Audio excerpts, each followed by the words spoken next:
भारत जोड़ने की यात्राएं निकली हैं, निकलनी चाहिए समाज को जोड़ने की, लेकिन वो क्या भारत जोड़ेंगे जो पहले ही भारत खंडित करा चुके हैं। ये सवाल जिंदा रहेगा तो कल विपक्ष भी जिंदा रहेगा और लोकतंत्र भी जिंदा रहेगा। अब विपक्ष खत्म, वो उनका विषय है। वो न्याय किस चीज़ का न्याय, वो सोच लें कि ऐसा तो नहीं प्रियंका जी और सोनिया जी में ही न्याय चल रहा हो कि कौन गद्दी का उत्तराधिकारी होगा, यही न्याय उनका हो सकता है। पहले उनको कब्जा कहीं विस्थापित किया जाना चाहिए कि पहले घर गिरा देना चाहिए। किया जा चुका है, सुनिए, किया जा चुका है, उनको दिया जा चुका है। वो अकर्मणता का दिखा करके पहली की सरकार क्यों देगी प्रधानमंत्री आवास योजना के तहत उनको मकान, जब वो गलत जमीन पे कब्जा किए हैं, सरकारी जमीन पे, तो बुलडोजर चला रही है, बहुत अच्छा काम कर रही है। में अधिकतर रोहिंग्या मुसलमान आए हुए हैं जो बांग्लादेश के रास्ते से घुसपैठ करके वहाँ पे बसे हुए हैं, वो सारे लखनऊ में अंदर बसे हुए हैं। तो मेरे टैक्स के पैसे से बना हुआ स्कूल कौन से अधिकारी, कौन सी सरकार बनाई, उसके ऊपर कार्रवाई क्यों नहीं हो रही है? मेरे टैक्स से बनाए हुए वहाँ सैकड़ों स्कूल हैं, मेरे टैक्स से बनाए हुए पैसे से रोड है। वो भाजपा का है, हिंदू और मुस्लिम से नहीं लेना है। हिंदू मुस्लिम का हिंदू जा करके कर लेगा। नमस्कार, आप सबका स्वागत है। आप देख रहे हैं खुदरंग और मैं हूँ आपके साथ आयुष। आज का मुद्दा कांग्रेस की तरफ से आया। कैसे? कांग्रेस ने अभी हाल ही में ऐलान किया कि वो 14 जनवरी से एक भारत न्याय यात्रा शुरू करने वाले हैं। इससे पहले कांग्रेस भारत जोड़ो यात्रा कर चुकी थी, जो देखा जाए कांग्रेस के नज़रिए से काफ़ी सफल साबित हुई थी। वहीं दूसरी तरफ देखा जाए तो भाजपा भी कई तरह की संकल्प यात्राएं और दूसरी यात्राएं कर चुकी हैं। वहीं सपा की बात करें तो भी कई तरह के ब्राह्मण महासम्मेलन, कई तरह के सम्मेलन कर रहे हैं। मतलब ये जितनी भी यात्राएं हैं, ये सम्मेलन हैं, आखिर इससे जनता का क्या फ़ायदा होगा और क्या जनता के हितों का करते हैं, वो जनता से ही जानते हैं। तो चलिए ये बात करते हैं जनता से कि आखिर उनका इन पर क्या कहना है। सबसे बड़ी बात है, देखिए, एक तो चुनावी वर्ष शुरू होने वाला है। हर पार्टियां अपने पॉलिसी के मुताबिक अपने आर्थिक व्यवस्था के परिधि में एक जन चेतना अभियान, यानी हम अपने इशू पर,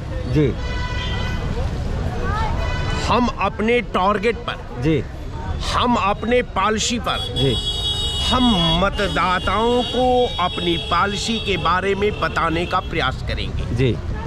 अब रह गया सवाल कि भाई हर पार्टियों का अलग अलग जिस तरह का जिसका सिद्धांत है, उसके मुताबिक उसका पार्टी है। अब भाई बीजेपी का और कोई सिद्धांत है, वो बीजेपी और किसी इशू पर काम करती है, सपा और किसी इशू पर काम करती है, बहुजन और किसी पार्टी इशू पर काम करती है, कांग्रेस भी अपने इशू पर काम करती है। हम समझते हैं कि जब स्वस्थ दिमाग होगा, जब निष्पक्ष भाव होगा, जब वास्तविकता का दहलीज पर हमारा ज्ञान होगा, तो हम समाज को एक सही दिशा दे सकते हैं। तो इसमें हमको कहना ये है कि हर पॉलिटिकल पार्टियां अपना अपना पॉलिसी बना कर रखी है। भाई जब मदारी आता है, ठीक है, ये लोकतंत्र को मदारी का खेला ये पार्टियों ने बना रखा है। हकीकत तो ये है कि ये जब चाहते हैं तो डमरू बजाते हैं, इनकी नाच शुरू हो जाती है।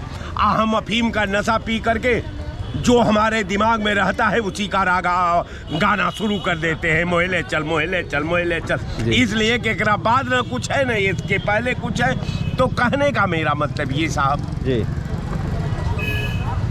कि देश अपने लक्ष्य से भटक चुका है।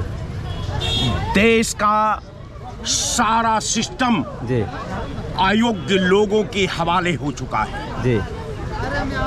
संविधान एक मार्मिक मोड़ है, संविधान एक मार्मिक दृश्य है, संविधान एक मार्मिक दर्पण है। जब मार्मिक दर्पण में लकड़हारा के हवाले अगर मार्मिक दर्पण जाएगा बंदर के साथ, तो उसको वो तोड़ करके ताड़ ताड़ कर देगा। ये सवाल जिंदा रहेगा तो कल विपक्ष भी जिंदा रहेगा और लोकतंत्र भी जिंदा रहेगा। अब विपक्ष खत्म तो राजतंत्र की बात होगी। अब लोकतंत्र को कौन पूछने वाला है? लोकतंत्र खतरा में है। सवाल पूछो सरकार से, जिस क्षेत्र में हो सवाल पूछो, उसकी जिम्मेवारी है। उसके लिए सारा सिस्टम बनाया हुआ है कि वो आम जनता का जवाब दे। जहाँ तक बात है राजनीतिक व्यवस्था से, तो भारत जोड़ने की यात्राएं निकली हैं, निकलनी चाहिए समाज को जोड़ने की। लेकिन वो क्या भारत जोड़ेंगे जो पहले ही भारत खंडित करा चुके हैं? अच्छा। वो भारत क्या जोड़ेंगे? वो निराधार बातें करते हैं जिनको गन्ने और चीनी का अंतर नहीं पता, जिन्हें आलू और सोने का अंतर नहीं पता। अब वो भारत जोड़ने की बात, वो तो पहले ही भारत खंडित कर चुके हैं। किस भारत को जोड़ने की बात कर रहे हैं? उनसे ये तो पूछा जाए। सर इसी ये जो आपने कहा, इसी में उन्होंने अपनी इस यात्रा का नाम रखा भारत न्याय यात्रा। तो वो किस तरह की न्याय की वो बात कर रहे हैं अपनी इस यात्रा में? अब वो उनका विषय है। वो न्याय किस चीज़ का न्याय, वो ये सोच लें कि ऐसा तो नहीं प्रियंका जी और सोनिया जी में ही न्याय चल रहा हो कि कौन गद्दी का उत्तराधिकारी होगा, यही न्याय उनका हो सकता है। अच्छा। उनके यहाँ यही नहीं डिसाइड हो पा रहा कि परिवारवाद जाएगा कि जो है सिद्धांतवाद जाएगा या लोकवाद जाएगा। वो तो अपने ही में ही नहीं समझ पा रहे हैं। कभी पद छोड़ देते हैं, कभी पद हट जाते हैं राष्ट्रीय अध्यक्ष के पद से। तो उसमें ये उनकी न्याय यात्रा है, उनके घर की न्याय यात्रा है, वो समाज की और राष्ट्र की न्याय यात्रा नहीं है। रही बात अभी आपने कहा समाजवादी पार्टी में अखिलेश यादव ने ब्राह्मण महा पंचायत जैसी कोई व्यवस्था का आयोजन किया था। तो उसमें आप जैसे पत्रकार बंधुओं ने पूछा कि ये ब्राह्मण क्या है, महाकुंभ क्या है, ब्राह्मण महापंचायत क्या है? तो किसी ब्राह्मण भाई ने कहा कि जो है हम ब्राह्मण हैं और हम महाब्राह्मण हैं। तो कहा, बोले पत्रकार भाई ने पूछा कि महाब्राह्मण क्या होता है? तो उन्होंने कहा महाब्राह्मण वो होते हैं जो 10वां तेरही करने जाते हैं। अच्छा। तो उन्होंने उस ब्राह्मण भाई जो उनके सम्मेलन में आया था, उसने संदेश दे दिया कि हम यहाँ जहाँ वो जाते हैं वो अंतिम समय में जाते हैं। अच्छा। हाँ, तो वो वहाँ पर वो बराबर करने ही गए थे। उन्होंने बता दिया, उन्होंने दबी बात में पूरा संदेश दे दिया कि हम यहाँ आए हैं। उस महाब्राह्मण ने पूरा संदेश दे दिया कि यहाँ हम जो है अब आए हुए हैं, पूरा करके जा रहे हैं। ये पूरा जो है एक संदेश था। और रही बात जहाँ पर भारतीय जनता पार्टी है, भारतीय जनता पार्टी जातिवाद की राजनीति नहीं करती। भारतीय जनता पार्टी सिद्धांत से भटकती नहीं है। भारतीय जनता पार्टी राष्ट्र के प्रति, समाज के प्रति समर्पित रहती है। मैं आपके चैनल के माध्यम से यह भी कहना चाहता हूँ, इसको डिलीट मत करिएगा। नहीं जी, बताइए। और इसको प्रमुखता से चलाइएगा। खास बात ये डिलीट कुछ नहीं होता है। तो अकबर नगर में जिन हमारे मुसलमान धर्म के अनुयायियों के जो वास्तविक वहाँ के निवासी हैं, उनको तो प्रधानमंत्री आवास देने की आवश्यकता है। ठीक। 1 रुपया दे रहे हैं वो भी पर्याप्त है। लेकिन जो उसमें शरणार्थी रोहिंग्या रह रहे हैं, वह जांच का विषय है। इससे देश को और हमारे धर्म को और समाज को भी खतरा है। इसलिए उनकी जांच व्यवस्थित होना आवश्यक है। सरकार क्यों देगी प्रधानमंत्री आवास योजना के तहत उनको मकान? जब वो गलत जमीन पे कब्जा किए हैं, सरकारी जमीन पे, तो बुलडोजर चला रही है, बहुत अच्छा काम कर रही है। अच्छा। लेकिन ये सब जगह करना चाहिए। ये नहीं कि खाली मुस्लिम बस्ती है तो वहाँ चलवा दो। ये हर जगह जो है, जो सरकारी संपत्ति कब्जा किया है, उस पर बुलडोजर चलना चाहिए।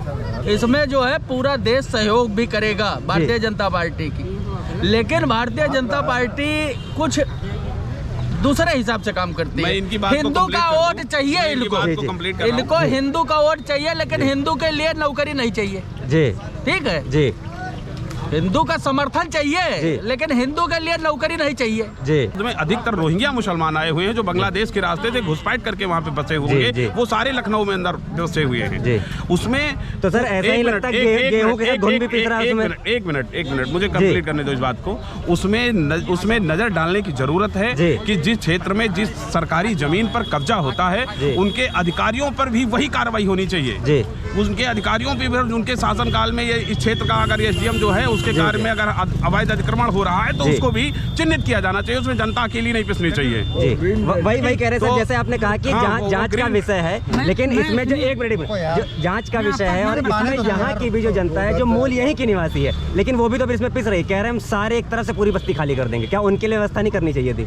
नहीं, मूल ये फैसला लेने से पहले, क्योंकि मैंने कई वीडियोस देखे, वहाँ रो रहे हैं, बिलख रहे हैं परिवार। नहीं, वो तो आप अचानक उखाड़ के फेंक देंगे किसी को। हमारा मोबाइल अभी उठाया जाए तो मैं चिल्लाने लगूंगा लेकिन अगर मोबाइल मैं कैसे लाया हूँ ये मुझे भी सोचना चाहिए। किसी के चुरा के लाया हूँ, छीन कर लाया हूँ, सरकार का लाया हूँ, समाज का लाया हूँ। जांच का विषय है तो क्या सरकार को व्यवस्था नहीं करनी चाहिए? करनी चाहिए, हो रही है। इसी के तहत उन्हें जो है प्रधानमंत्री आवास योजना का लाभ भी दिया जाएगा। कब्जा कहीं विस्थापित किया जाना चाहिए कि पहले घर गिरा देना चाहिए? किया जा चुका है, सुनिए, किया जा चुका है, उनको दिया जा चुका है। वो अकर्मणता का दिखा करके पहली की सरकारों ने उनको बसाया वहाँ पे, और उनके सारे राशन कार्ड, उनके सारे बिजली और सब पहली की सरकारों ने दिया। अब सरकार जो नाले की जमीन है, नाले की और रेलवे की जमीन भी, सड़क की जमीन पे तुम बसवा दोगे किसी को, बसवाए हो, और सरकार उनको हटा रही है, कोई गलत नहीं कर रही, उनको दूसरी जगह जमीन दी जा रही। वो नाले की जमीन है, अगर भाई नाला को होगा तो कहाँ चला जाएगा?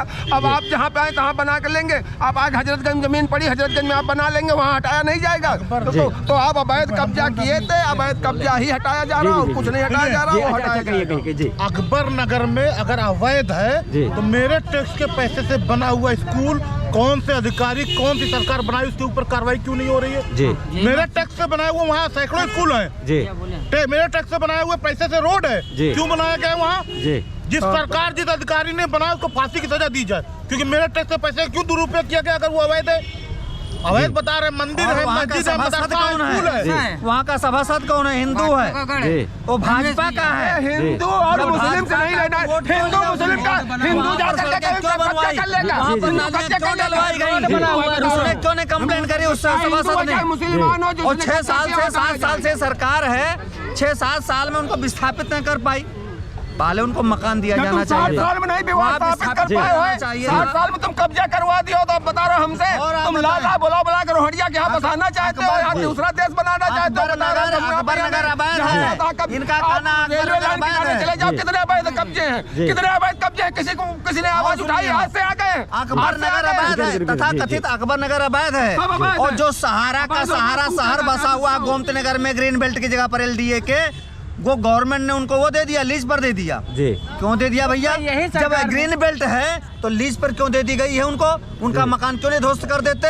क्योंकि वो करोड़पति हैं, वो 950 करोड़ में बेच लेते हैं हॉस्पिटल, इसको बेच लेंगे 1000 करोड़ में। नहीं बोलते आप कानून को। अबे मैं जानना चाहता हूँ कि अगर वो अवैध है, नाले की जमीन है, तो नाले के लिए वो खाली रहेगी कि LDA उसको प्लाटिंग करके बेचेगी? सरकार हथियाना चाहती है क्या? नाला बनेगा। सरकार जो है, मैं आपके मीडिया चैनल से कह रहा हूँ, इसको अगर LDA का प्लाटिंग काट करके न बेचा तो आप कहना क्या कह रहे हो? आज नहीं, पहले भी, जब मैं आपका ध्यान में 10 वर्ष पीछे ले जाना चाह रहा हूँ, 10-15 वर्ष पीछे, जब 2007 से 2012 के बीच में उत्तर प्रदेश की मुख्यमंत्री श्रीमती सुश्री मायावती जी हुआ करती थी। उन्होंने जब लखनऊ का सौंदर्यीकरण करा था, उन्होंने जब लखनऊ का सौंदर्यीकरण किया था, तो उस समय भी ऐसी स्थिति बनी थी। उस समय भी ऐसी स्थिति बनी थी कि चाहे वो जेल रोड हो, बंगला बाजार हो, या गोमती नगर का जब उन्होंने सौंदर्यीकरण किया, जब उन्होंने जेल को शिफ्ट किया, वहाँ पर विकास किया, तो जब कोई बड़ा काम होता है और सरकार की जो जमीन है अगर उस पर कब्जा कर रहे हैं, तो कानूनी रूप से कब्जा कर रहे हैं या उपयोग कर रहे हैं, तो इनके ऊपर कार्रवाई होनी चाहिए। आप बात ये नहीं कि प्रधानमंत्री आवास आप देंगे, लेकिन दे भी कहाँ रहे हैं आप? अगर आपकी नियत देने की होती तो पहले उनको विस्थापित कर देते वहाँ जिनको आवश्यकता थी। आप घर आकर रजिस्ट्रेशन कराओ, आप घर जाकर रजिस्ट्रेशन क्यों नहीं कर लेते? सबका 5 लाख रुपए मांग रहे हैं। घर जाकर रजिस्ट्रेशन कर लो, और रजिस्ट्रेशन करके उनको पहले विस्थापित कर दो, उनका सामान वहाँ गवर्नमेंट पहुँचा दे ईमानदारी से, और पहुँचाने के बाद तब उसको तोड़े। ये थोड़ी ना कि पहले आप गिरा दोगे, उनके सामान को लूट ले जाओगे, डकैती कर ले जाओगे। ये कहाँ का सिद्धांत है? ये सरकार का कर्तव्य नहीं होता है। ये सरकारें, अभी मैं आपको बताऊं कि 70 गुजराती फ्रांस में घुसपैठिया कर रहे थे, बिना वीजा परमिट के जा रहे थे, वहाँ फ्रांस गवर्नमेंट ने पकड़ा, उनको दिल्ली भेज दिया। हमें आप कहाँ पाकिस्तान के रास्ते पर खड़ा करना चाहते हो? प्रधानमंत्री जी, ये भाजपा के लोग उस 70 पर नहीं बात करते हैं जो 70 के 17 गुजराती हैं। हम क्या रोहिंग्या, यहाँ आने वाले को आप रोहिंग्या कहते हो, आप कहते हो आतताई हैं। हम घुसपैठ करके हमारे भारतीय लोग जब फ्रांस में जा रहे हैं तो फ्रांस की सरकार पकड़ रही है, उनका सुरक्षा एजेंसियां पकड़ रही हैं, तो हमें तुम कहाँ खड़ा करना चाहते हो? हमें पाकिस्तान का आतंकवादी बनाना चाहते हो? समाज में पूरे विश्व में ये बताना चाहते हो? ऐसा क्यों हो रहा है? सरकार इस पर ध्यान नहीं दे रही हैं। इस सबको छिपाने की नीयत से वो लोग छोटी छोटी बातें जनता को उलझाने की कोशिश कर रही हैं, और जनता को उलझना नहीं चाहिए। अपने हक के लिए लाठी डंडे के साथ खड़े रहना चाहिए, और ये कहना चाहिए एक बार नगर के लोगों को कि सरकार को अगर इस जमीन या तो मुआवजा हमें दे, हम खरीद कहीं दूसरी जगह बनाओ, हम 500 और 240 से स्क्वायर फीट के मकान में कैसे कोई रहेगा भाई? कैसे रहेगा? तो पहले उसका पैसा ले ले। उनको ये कहना चाहिए एक बार नगर के लोगों को कि सरकार हमसे पैसा ले लो, करंट रेट चल रहा हो, डीएम सर्कल रेट चल रहा हो, हमसे ले ले और हमारे नाम रजिस्ट्री करे। क्यों नहीं कहते वो लोग भी? दोनों की गलतियां हैं, दोनों की बातें करनी चाहिए। सरकार से मुकाबले देखिए लोकतंत्र की ये खूबसूरती है कि सरकार जब चाहे कानून पास करके किसी की संपत्ति को हड़प सकती है। इसी लखनऊ की बात हो रही है, अकबर नगर की बात हो रही है, मैं पूरे लखनऊ की बात कर रहा हूँ। पूरा लखनऊ राजा महमूदाबाद का था, आज भी है, लोग जानते हैं। चारबाग स्टेशन से लेकर राजागंज तक था। सरकार को उनकी संपत्ति को कब्जा करना था, तो संविधान के जरिए कानून बना के उनकी संपत्ति को कब्जा कर लिया। ये सरकार है, जो चाहे करे। अगर पूर्व बहुमत की सरकार है तो हिंदुस्तान का नाम बदल के कुछ और भी रख सकती है। ये पूर्व बहुमत की सरकार जो चाहे वो कर ले। तो जैसा कि आपने सुना, मुद्दा कहाँ से कहाँ पहुँच जाता है ये आपको बहुत बखूबी समझ में आ गया होगा। बातें सरकार से शुरू होती है, उनकी यात्राओं से शुरू होती है और सारी चीज़ें व्यवस्थाओं पर जाके अटक जाती है। क्योंकि जितनी भी जनता है उसकी मूलभूत ज़रूरतें सिर्फ व्यवस्थाएं हैं, आवश्यकताएं हैं, उनकी ज़रूरतें हैं जो उनको चाहिए, चाहे वो रोज़गार हो, चाहे वो सुरक्षा हो, शिक्षा हो, व्यवस्था हो, उनके रहने की जगह हो। उनको मूलभूत चीज़ों पे बात करनी है। उनको किसी चीज़ से मतलब नहीं है आप क्या यात्राएं कर रहे हैं, क्या आप अपने लिए कर रहे हैं, क्या कुछ कर रहे हैं। जनता को सिर्फ अपने हितों को देखना है। वो शायद आप हो सकता है यात्रा करके कर पाएँ या ना कर पाएँ, लेकिन आखिर में जो आप करते हैं जनता के लिए वो ज़्यादा मायने रखता है। तो जैसा कि आपने मुद्दा देखा, अकबर नगर तक चला गया। तो खैर इसी के साथ देखते रहिए खुदरंग। मैं आपके साथ आयुष ऐसे ही ताज़ा तरीन खबरें लेके आता रहूँगा। बहुत बहुत धन्यवाद।